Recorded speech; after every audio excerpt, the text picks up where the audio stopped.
Humor, to me, is one of the most effective ways of helping people who come in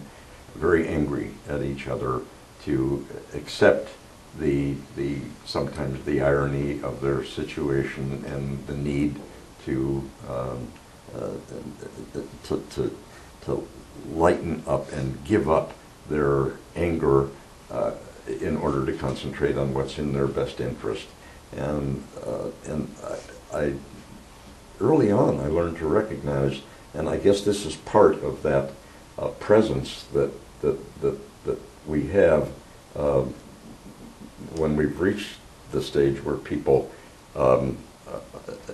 pay some attention to us, that I'm more able to get away with the use of humor, even some irony, and even occasionally ridicule, than a person who is not seen as I am seen by these people is. And so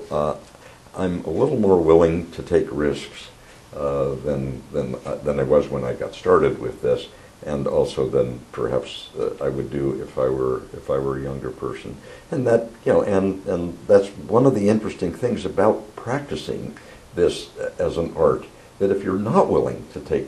some risks and not willing to accept the fact that you're going to make mistakes and that you're going to let people walk away when something that you might have done better could have resulted in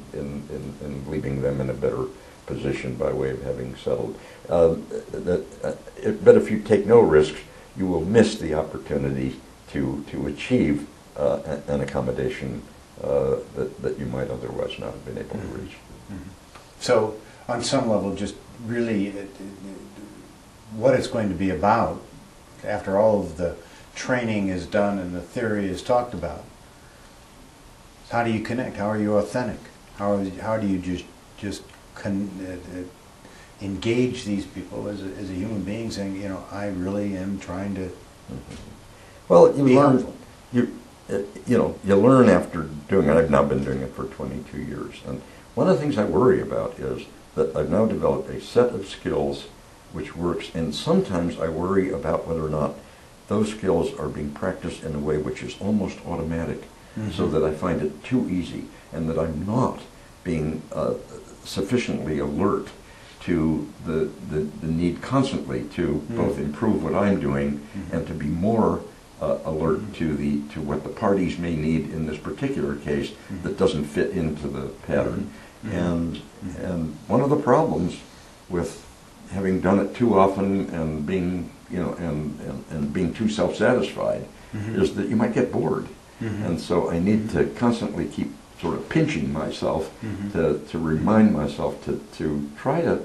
accept challenges, come to conferences and try and listen to what other people are doing, willingness to occasionally try what I've seen or heard from others, and not behave like an 80-year-old.